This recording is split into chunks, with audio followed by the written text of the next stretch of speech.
lot of good reasons, and it's always helpful for me to go back to the reason that we're communicating, because that should be a little bit of the grid or the filter that helps me know what is valuable to share. If I know the reason why I'm doing it, then that helps me know the what. Buongiorno. You're listening to Going, Where God is at Work, a podcast that sits at the intersection of missions, theory, and practice. We're walking out our call to ministry in faraway places and happy to have you join us on the way.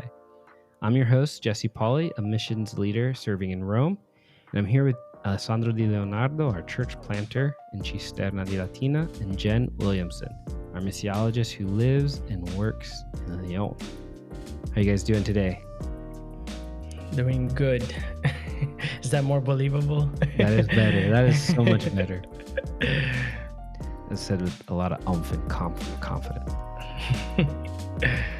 It's a different vibe for us because we're recording in the afternoon. Where a lot of times we record these in the morning. Yeah. My dog is at the dentist. Is that weird? Well, my dog's at the vet to have her teeth cleaned, which we have never done before. But apparently last time I took my dog to the vet, this seemed to be a critical issue. Oh. And so, yeah, she's been at the vet all day getting her teeth cleaned. I have no idea how much this is going to set us back. And when we finish recording, I'll have to go pick her up. But they have to put her under to do it. Oh wow. Yeah. Yeah.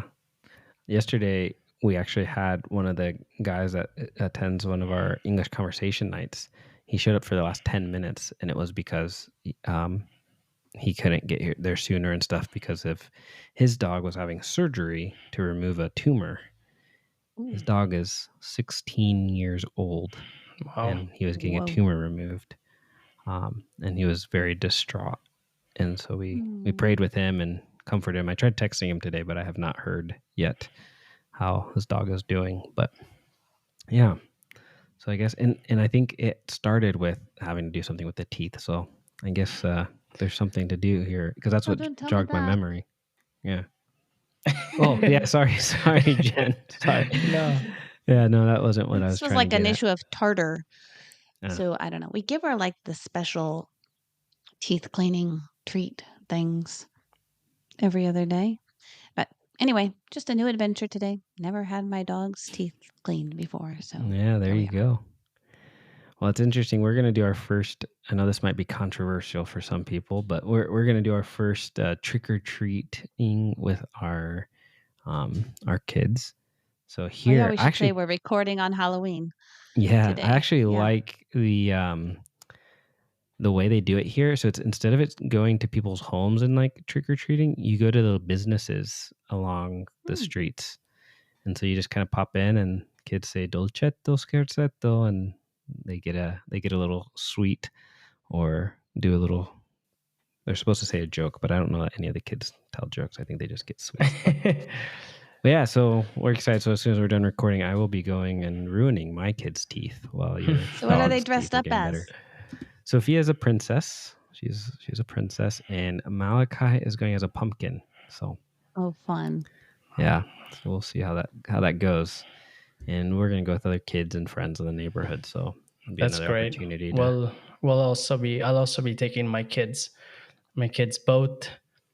My son, pirate zombie. My daughter, princess zombie. Oh, wow. Hey, that's got to be a thing. I saw a pirate zombie today out there. Did you I didn't really? know it was a thing, but totally saw a pirate zombie. Well, guys, we're really stretching this conversation. I don't know how we're going to transition back to communication. Well, let's just say, here's the big question of the day. Should you tell your supporters about your dog getting her teeth cleaned? Is this worth communicating? Or do your supporters need to know what your children are dressing up as for Halloween? Yes, because this is the first episode of our mini series on communication. And so we wanted to dive into, back in season 1, we had an episode 5, a whole episode dedicated to the newsletter. We entitled that episode Fact or Fiction, because we know that sometimes missionaries exaggerate a little bit maybe in their newsletters, or sometimes they maybe just omit certain things that are happening. And so we talked and focused on, what is the idea for the missionary newsletter. But in today's world, there's so many different ways of communicating and being connected to the churches that send us, to the supporters that are giving and praying for us. And before we get into how we are communicating with those who are invested in our ministry, let's take some time to just kind of think about how do we get in general news and information, and that kind of can set us in the mind frame of how do we communicate our news and information to our supporters. So I guess the question would be, how do you consume news? How are you keeping up with the election, for example? I saw that. So I use, in this season of my life, maybe in all of my seasons of my life, I just use my phone, just go to particular websites. I grew up seeing my dad reading the physical newspaper. So I wouldn't mind doing that. I would love to do that. I don't know how to go about it here. I know there's some newsstands and everything, but I wouldn't know which one to pick and whatnot. I should invest in doing that. But at the moment, I'm doing that both for both for American or worldwide news, as well as Italian news in general. But if I want to get news from my town, I live in about 40,000 people population town. They're like big Facebook people. And like they don't, like, if you go to their website, they don't communicate anything. So everything you hear is through Facebook. That's how they are communicating. So I have to get the news from Facebook. That is interesting. We, for a while there, I was using YouTube. And so I was purposely seeking like news sources that I didn't really have a connection to. So I'd like go to Al Jazeera in English and like listen to their take on the news. And then I'd go to like, I don't know. The other one was I think it was Sky TV or Sky News or something like that. And just try and find different takes that weren't kind of the traditional ones that I would get from America. But I would say for me, the biggest thing is podcast. Like I listen to a lot of other podcasts, and then if I hear them say something about something that's happening somewhere, then I'll go and like look it up and try and see, okay, what's happening. But probably because I'm not on social media anymore, if I didn't listen to podcasts, I would probably be in the dark on a lot of stuff that's going on. I don't know if that's good or bad, but yeah, I do a podcast too, Jesse. I just found one that I really like that's called The Pour Over. And okay. I think it is supported by Crew, but I'm not sure. But it just gives like 10 minutes of news snippets, but it intersperses it with like encouragement from scripture and reminders of truth. So it's really, I feel like, unbiased. Like, do they just report the news? But then rather than like, it feels to me like the opposite of a lot of news stations these days that seem to build on fear and anxiety and capitalize on that. I feel like the Pour Over podcast is like trying to say, look, all this is going on in the world, but we don't have to be anxious and fearful. And here's why. So it's just, that's the news that's kind of good for my soul. And it's like every other day it comes out and it's just 10 minutes. But that's one of my favorite recent sources that I've I'll been have to using. check that out. Yeah, me too. I like that, how it sounds. Yeah. Otherwise, I do watch French news from time to time. I always kind of read through the headlines in the morning and see if there's something that catches my eye. But I feel like it's probably not fair because, your phone is giving you the news based on an algorithm that tells you what you want to hear. And I feel like when we get our news from our phones, it's sort of a trap too, because you get confirmation bias with what's even being shown to you. So I like your idea, Jesse, of going to Al Jazeera, or like we do BBC or France 24, or just sort of try to find some different sources too. Yeah. I was doing that in the Midwest when I was back on sending NZ assignment. That's a mouthful. Anyways, and it was interesting because as people would come in the living room and they'd see me have it on the TV, everyone was like, "Oh, what's that news? Oh, what's," and it was just kind of breaking the mold a little bit of what we usually would watch in those parts of the Yeah. world.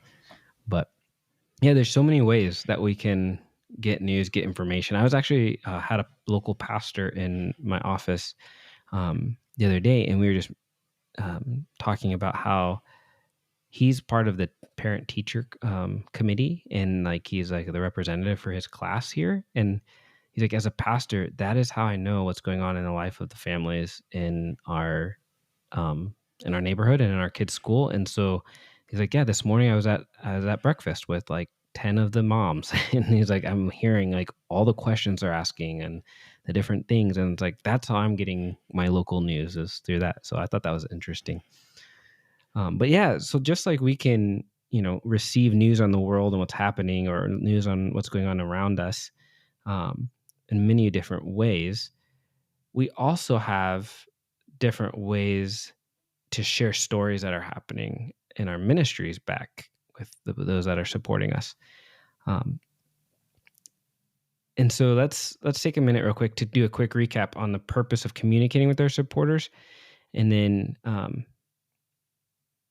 then we'll dive into more of kind of what are those ways, and then we're gonna also, in our next episode, we'll have an interview with a missions pastor, so that'll be a good opportunity too to learn. But Jen, do you want to kind of help us?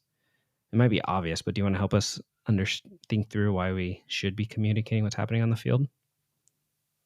Yeah, I think there's a lot of good reasons, and it's always helpful for me to go back to the reason that we're communicating, because that should be a little bit of the grid or the filter that helps me know what is valuable to share. If I know the reason why I'm doing it, then that helps me know the what.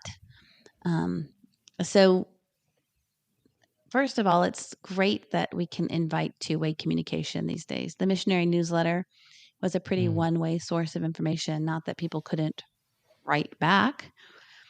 But newsletters are usually mass produced and they just go out to hundreds of people, and it's not so much of a conversation. So one of the things that's great about, the modern way is that it also can be two-way. But anyways, the reasons I think that I want to share and communicate with my supporters is, first of all, to give glory and praise to God. God is doing things and around us, in us, through us, in the ministries that we're a part of, with the people that we're witnessing to. And as people support our ministries, they want to celebrate those things too. They want to be able to celebrate what God is doing and how God is at work. And so for me, a really important reason is to give glory to God for what he's doing, and to be continually on the lookout for those things so that I can communicate them.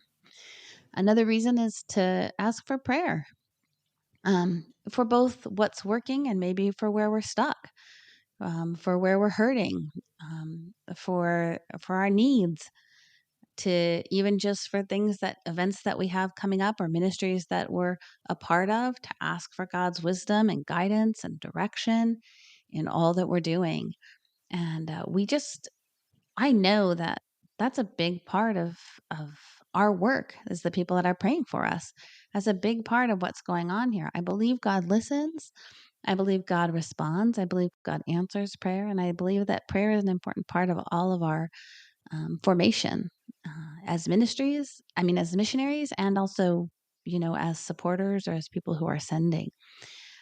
Third idea is that I think when I send out a newsletter, it gives me a moment to reflect on and maybe even do some evaluation of the efforts that we're doing, to take time to look back and say, hey, yeah, we tried that this month, or we attempted this week, and here's how it went. And here's some things that were great, and here's some things maybe we would do different next time. So it gives us, an opportunity to um, evaluate ourselves and evaluate our efforts, and to learn from what we're doing and to keep growing. Another reason is it's accountability. I think that when missionaries are being supported by churches and by individuals, we should be able to give an account for what we're doing with our time, just like you would if you had a boss and a job. You would need to be able to say at the end of the day or the end of the year, I made this many widgets, or I sold this many whatever things you're selling. And I think it's not just I mean, that can sound judgy. I don't think we have any bean counters on our support team or people who are looking for certain numbers or asking us to hit targets. But I think it's reasonable for people who are supporting us to hear how we're spending our time and where we're investing ourselves and what we're doing with our time. And then finally, there's this saying, and I don't even know who to attribute it to. It's a saying that doesn't translate super well in English, but it's one that I learned in French that basically says we construct ourselves by telling our stories. In other words, as we talk about who we are and what we're doing, that's contributing to our identity and our understanding of ourselves. And as God is hopefully at work in us and transforming us and making us more like Jesus, as I talk about my experiences with God on the field, my challenges, places my faith has been tested, when I tell those stories, I'm also constructing my own faith and some of my own identity in that process. So that's a really personal and intimate reason that I think we need to be telling our stories. If I may add just one more, something that I'm doing at my church, and it just came to, I just realized as Jen, you were saying these wonderful reasons, is we include some of our members in the newsletter. Like they receive it, they found out we were writing newsletter, they wanted to be part of it. And they're so encouraged by them. Like, oh, we did all of these things. I didn't, because they're not thinking about them. And so even to encourage the local people you're ministering to read what's happening. So that's been an encouragement to me to be an encouragement to them. And I think it's beautiful to see that. Yeah, that's kind of something I was going to tack on as well as the encouragement that I receive.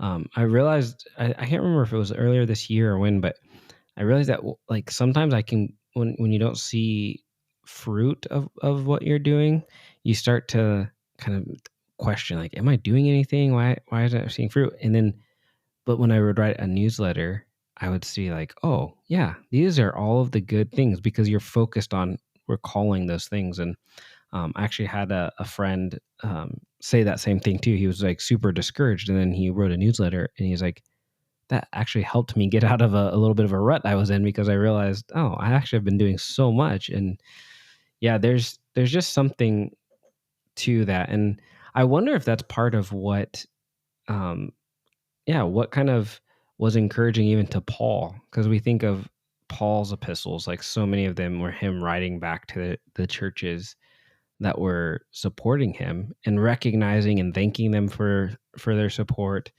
In some cases, reminding them that they were that they were going to send support to him. Yeah, and then just in general, that whole concept of like, yeah, he was saying, in Philippians, how he knew how to live with a lot and with little, and like just recognizing all of the different aspects that comes from communicating with those that support us or that send us. I like that word sender too. I think sometimes the word supporter kind of gets overused, but sender is also another way to use that. So why don't we take and kind of pivot a little bit in the conversation and look at some of the ways that we can communicate this day and age, and just thinking through like what, how the type of communication that we use, whether it's, phone calls or text or whatever it might be, letters, what stories or what things might we want to communicate best in which way? Does that make sense? What's the best avenue to communicate different things, or how different technology or different things that we can use to communicate might be used for different areas of ministry? For instance, when we had social media, like I said, we don't have social media anymore, but when we had social media, we would use a private Facebook group oftentimes for immediate prayer request. It became very easy to be like, hey, I'm walking into a cafe to talk to XYZ, please be praying.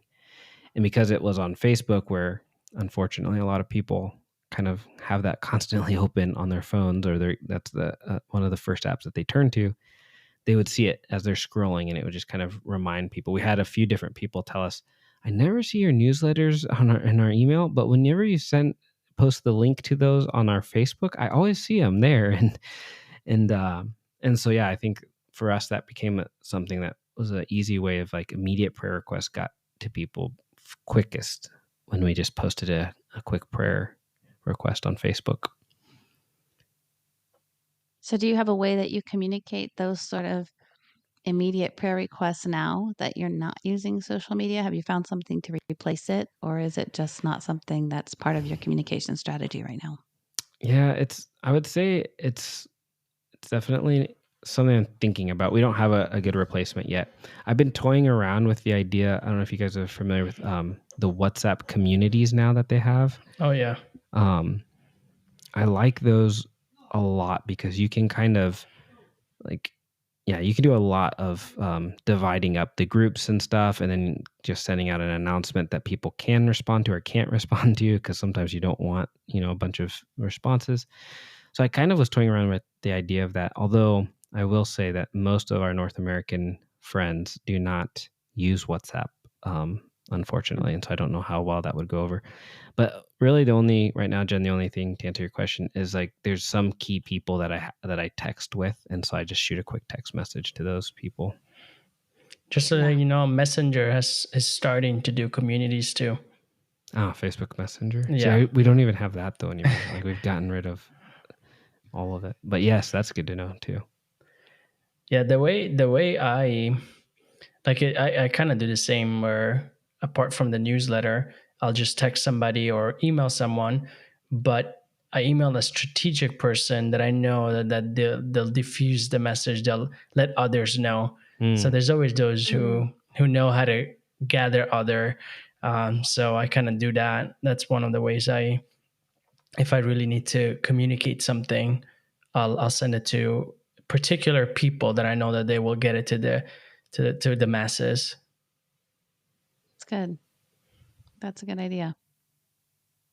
I almost wish I could have like someone on my team that would be their job, that I could, say, here's the stuff I'd like to communicate right now. You figure out who it goes to and who needs to hear it, and who would pray for these things. Because man, this communication thing, it can be like a whole other full-time job, trying to figure it out, and what's helpful for people to know, and what's essential for people to know. And yeah, those sorts of things I think are it's challenging. I don't think I have this figured out at all. I like the idea of text groups. I think I should look into that. I'm playing with the idea of doing some video clips or vlogs that I could share on different social media, although I'm not on social media a lot. I almost never post anything on social media. So that would mean having to increase my engagement in those areas, and then that becomes another time suck. So I'm not sure if that's like the best strategy. Like you guys, I do have certain people that, I text, especially for prayer requests and special needs. And we do a weekly email blast, not at all a newsletter, but every Monday. That just goes to maybe 40 people that have really committed to pray for us. And it just lists like, here's the key events this week that we would really like prayer for. And then here's what happened with the key things that you prayed for last week. You know what I found is helpful? And I don't know if those weekly blasts that you do, if you see this or not, but I've found that occasionally, well, two things. Occasionally switching it up from like a newsletter with pictures and formatting and everything to just a black and white written out thing kind of jars the attention a little bit and gets a little bit of a response that you don't usually might not get. And the other thing I found is sometimes we'll send like a blast to a bunch of people, and we'll get one or two people that kind of respond. And then Yeah. we have conversation with those one or two people that can last for a couple of weeks over something, whether it's communicating a story or just asking for input or help. Um, and I found that to be helpful, so it's like Yeah. the blast went to a lot of people. Maybe we don't know if they read, didn't read, listen. But then when those few people do respond, we can press in and know, okay, those are the people we should be giving our attention to on this particular moment for this particular thing, Yeah. because they have a level of interest or availability or whatever it might be. That recently has been really helpful for us, Yeah. when we've been needing some key, whether it was getting a team over here to help us, or rather just even like, getting some input from some pastors and stuff. We found the weekly thing. David just always says in it, "Hey, we want to pray for you too. So if there's anything you need prayer for, please don't hesitate to reach out."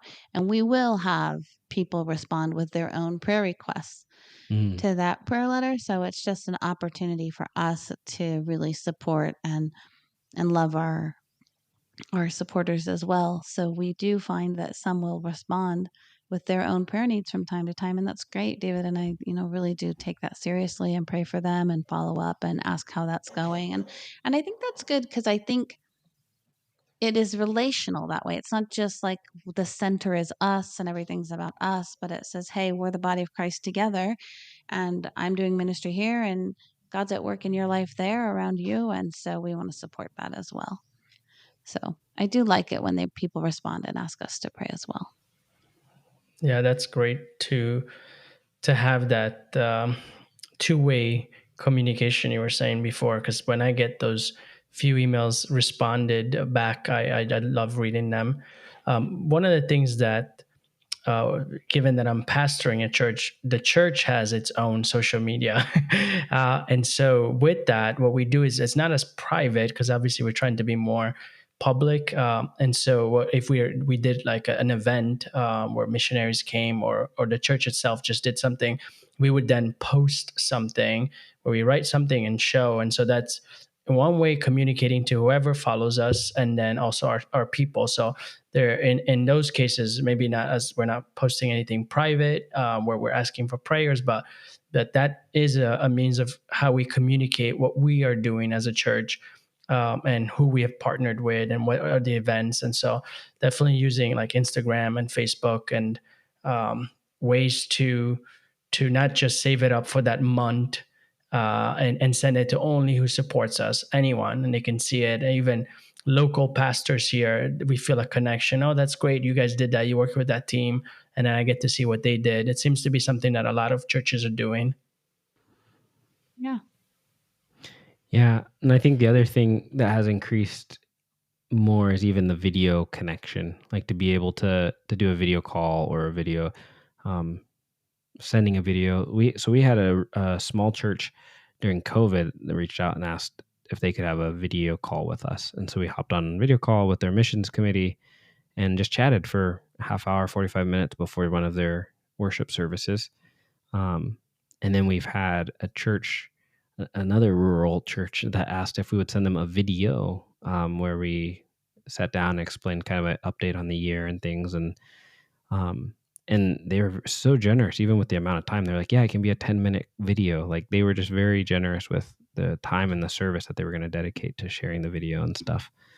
And I think video, like whether it's live or recorded, has helped bridge a little bit more of the gap of like, but nowadays with flights and things, it seems to be even more, common to have in-person opportunities to communicate, rather going back or having a group come visit. Have you guys had experience with any of that kind of communication style where it's in person, maybe it's a visit from the missions pastor or a group from the church? And how has that worked for you? How's that played out? Yeah, absolutely. We've had um, several prior to having mission teams come, having people scout out to see really if it's a place that they could send groups. And there's always something where really you can't replace, where they get a sense of the need and what God is doing when they put the boots on the ground. Like, it's just, I always tell them when we're talking on the phone or we're emailing, sort of like, wait until you get here. And it's not even a words thing. It's like, I just, you let them see, come and see, right? And so there's something to it. So I've never had a group of people or individuals who have come and just missed it. Like, I don't know what you're talking about. Or even if they were trying to be nice and sort of like, oh, you guys are doing good work. Like, I saw people's demeanor change, really being sold about, oh wow, something is happening here, and I want to be behind that. And so it's always, I think that's one of the best ways when they can come. Yeah, I agree. We've had we call them ministry exchanges because I really think it's important when when teams come from the church to see your ministry on the ground, that they don't necessarily come with the mindset that they're going on a mission trip, but more that they are coming to see what God is doing and to pray for it and to understand it. And so we've had some great experiences of people from our main sending church coming, and same thing, Alessandro, just getting to witness what God is doing here and to interact with the people that we are interacting with and to see what our church plant looked like, or even what our apartment looks like, or how we live, or how we shop. I mean, all of those things are impactful and helpful, really helpful for them as they go back and pray for us and think about how they can support our ministry and have understanding of what might be stressors for us, um, and the beautiful pieces of our life here as well. So I agree, that's been such a gift to us. Yeah, we've had a ton of people. I mean, I think that's one of the things when doing ministry in Europe, there's enough tourist attractions that people from all over the world come to Europe or want to come to some of the major cities, and so we had in our 5 years multiple, like, actually quite a bit of people have come through Italy and through Rome, because they're on vacation or they're doing some tour or something, and they were also supporters of ours or partnered with us some Yep. way. And it's been helpful to invite them over to our home or to get them out of the touristy sections to see kind of what life looks like. And many of them, especially because they're here with the mindset of touring, but then they get that taken out of that reality for a second, realize, wow, okay, we understand what you're doing. And actually, coming up in November, we're going to have a short-term team come, and they kind of asked me in one of our prep calls, like, what are we going to be doing? And I told them, like, a big part of what you're going to be doing is observing and seeing kind of what God's doing here, what the missionary life is. I think sometimes, especially, I would say, I can only speak from a North American perspective. Like, we had this mentality of missions. I'm going to go and I'm going to do something, and at the end, I'm going to have pictures of what I did to show people, and here you don't have that. We don't have that kind of ministry, really. I mean, there are things, and yes, you can take some pictures, but um, the biggest support, like I told one of them, was like the encouragement you can give to local pastors and missionaries is going to be probably even more impactful than the impact you'll have when you share the gospel with someone or you share your testimony with people. So I think there's tremendous value in these kind of trips of bringing people over. And I know more and more American churches, I'm not sure about other places in the world, but I know more and more American churches are even sending their pastors, not just their missions pastors, but even their like senior pastors, to go and see the work of the missionaries they're supporting. And I think that's just super important to actually have a real, to be able to speak from a place of experience on what's happening in the world and not just what you read or what you hear about. And I've noticed even mission agencies are doing that. Different mission organizations are sending board members and sending donors and saying, hey, come and travel with us and see the work that you're supporting, see what's happening. And I think that just provides tremendous value to those people who are the senders and who aren't maybe here on the ground seeing the fruit or or doing the front lines work, but they're able to at least come and experience a taste of that to hold on to when they go back. I think that's tremendous. Yeah. I think another thing that we notice is that when people come, say, to France or whatever, their eyes get open beyond France too. So when they come, there's sort of a posture that's helpful for sure when they come as a learner or with an open heart or open mind. But some people, I mean, the United States especially is very, very big, and it's easy for people to live their whole lives there actually and never leave. And we don't have a lot of countries bordering us. So Yeah. news can be pretty insular and very like about us and about the US and the US point of view. And just leaving that can just open up worldview and understanding and curiosity in, I think, really helpful ways that we can't communicate in a newsletter. Yes. Well, this has been a great intro, I think, to this topic. And if you haven't caught on already, we've been doing these mini series. We tackle a subject, we try and talk a little bit about theory, a little bit about theology, and then we look at an interview with someone, and then we talk about tools, and we kind of have divided it up. So this next episode that you'll get, our episode 9 from season 2, will be an interview with a missions pastor who has missionaries that their church supports in, I think we said, every continent. That's right. Every continent of the world. And so that'll be really cool to hear kind of what communication looks like from the receiving side, and what are some of the expectations. And then we look forward to an episode 10 sharing with you about some tools, resources, and different practices of how to communicate and connect with both the people you're sending and the people that have sent you. Thanks for tuning in to today's episode. We hope you enjoyed the conversation and found it insightful. Your ministry is important, and we hope that you consider your time with us as an investment in your work.